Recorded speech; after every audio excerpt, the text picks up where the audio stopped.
Good morning, peoples. Market just opened. Let me jump in here and catch you up on a Roundhill YBTC. As many of you know, I'm not in favor of YBIT. I really don't like how they do the fund, but I do like YBTC. So I'm gonna do a round robin on other YBTC, BITO itself. There's several out there, so I thought I'd start with Roundhill. This is a monthly payer. Okay, it came out on 1/18/2024. So I'll come back to that page. So similar to my QDTE,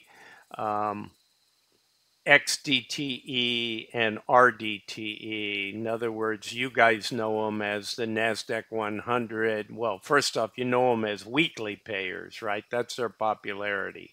So XDTE, QDTE, and the Russell RDTE. So I'm doing those regularly. I did that already. So here they are. You're familiar with my layout, my distribution sheet. So I thought I would jump in here on YBTC and go over it historically.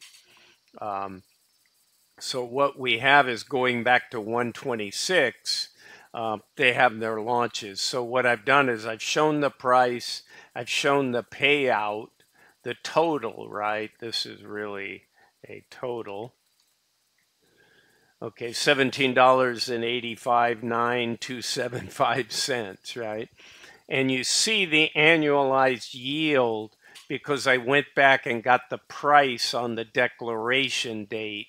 All right, so if you're interested in this one, today, 9/26 on Thursday, is the declaration date. Okay, so you have to buy today or already own it. Friday, 9/27 is the X date. You no longer get it if you buy it on this date. If you own it and want to sell it on this date, then you're still going to get paid, right?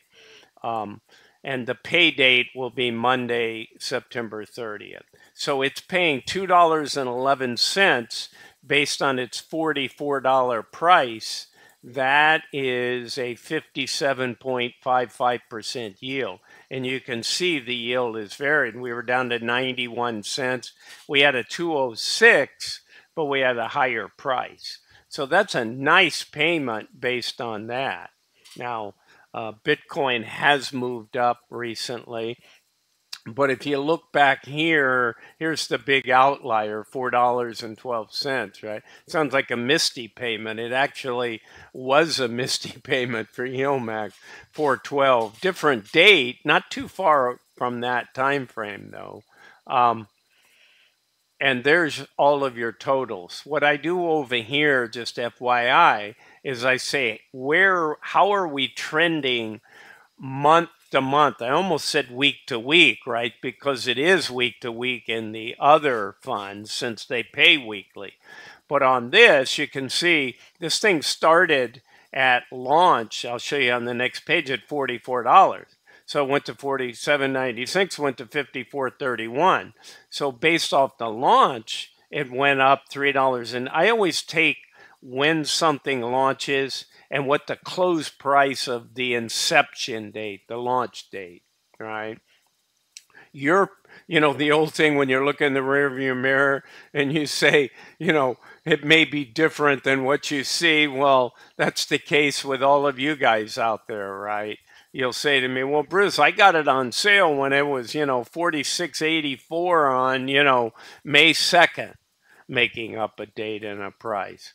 And I'm like, okay, well, you can plug in your values. I'm just trying to show you how it's trending over time. Here, a drop, it's been going down. It was 51.02. So that affects your NAV, right? Your NAV reduction. I don't want to call it a loss because it's paper until you make it final. But I know everybody likes to track how much their dividend, but you do need to track whether you're up or down on the underlying. I'm not saying you have to base everything, but you should be tracking that to get to total return. All right, so let's go over here for YBTC. Before I jump in, let me know what other funds you want me to do. I told you I'm going to be branching out. I'm a little tired of Yield Max. I don't like some of the things they've done. I'm still going to do some reporting, but I'm going to do a lot more and a lot more market. And I know I owe you guys why I think the market's gone down. I've gotten some real a-holes lately with their comments. So just know if you're going to come into my channel and you're going to call me an a-hole and I don't know what I'm talking about and I'm an idiot and the markets are going up, there's no signs of it going down. Listen, we all have our opinions. My opinion's based on 40 years of being in the markets and studying the markets, studying a lot of cycles. I have a lot of expensive people I subscribe to. I participate in some high-end professional discords with people who know a lot also. So I'm not saying I know more, I'm smarter than you are, blah, blah, blah. But if I say something, there's a probability there. Does that mean it's going to happen? No. But if I show you a chart and I say, hey, the probability is 70%, that if it gets above this level, it's probably going to continue up. And if it comes up to this resistance line and bounces down, it's very likely to continue down. Those are probabilities, people. We're in a dangerous month coming up in October, both September and October. But there's a lot more to that. My analysis goes into great depth. I know a lot of you are anxious and want to see it. Okay, shut up, Bruce. Give it to us. But you know what? I'll say this to you before you look at it. Then I'll finish on YBTC here. Whenever the smart money looks at a scenario, you want 15 to 18% of people to agree with you and 80 to 82% tell you you're crazy.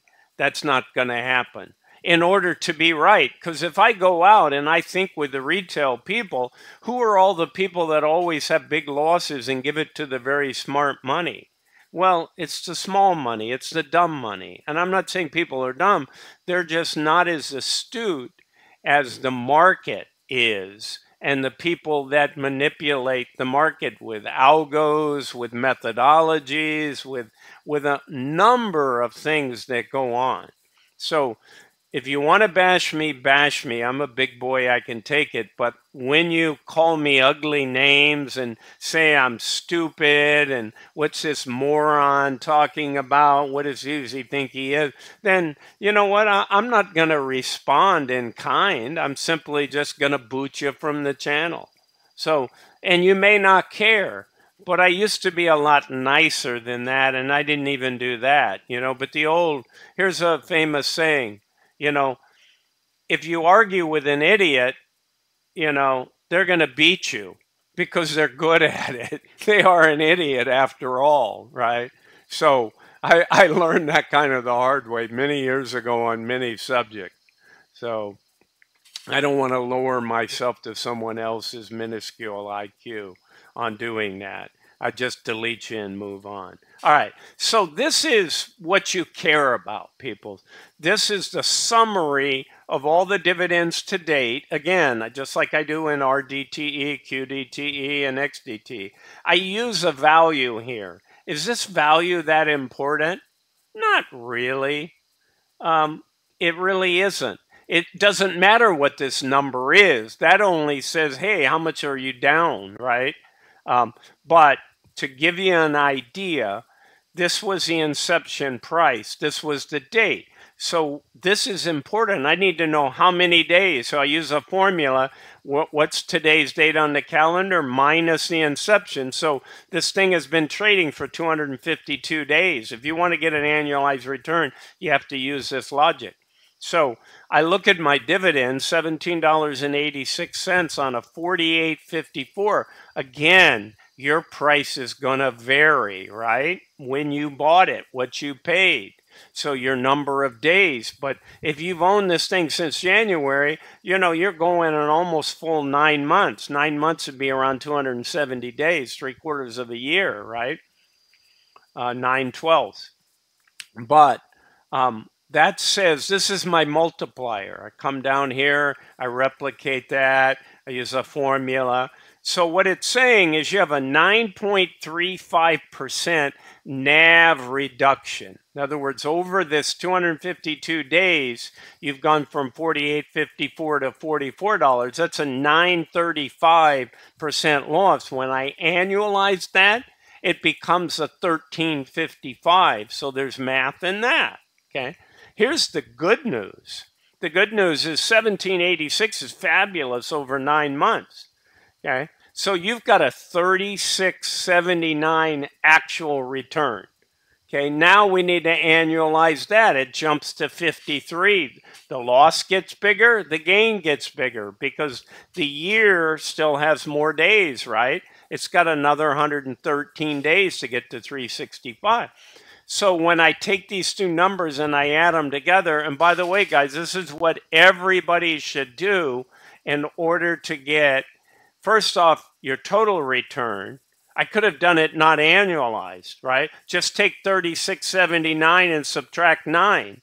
So your actual return so far, if you bought at the beginning and got all the dividends, is around 27, right? You got a 27 plus actual return. But annualized, if you continue at this rate, you're going to have a 39.74, okay, total return. So that's what is going on here, peoples. I hope this helps. So sorry about but I just wanted to tell you because I know a lot of you are going to say, Bruce, where's your, I'm going to do it, okay? Friday, absolutely worst case, you'll see it on your Saturday, okay? Because we're right at some critical dates here that I see the starting of it going down. Could be as late as October 15th, but I think that 9:30 should be the high close on the indexes. And in October, we shouldn't have a higher close. But again, I could be off a day or 2 weeks.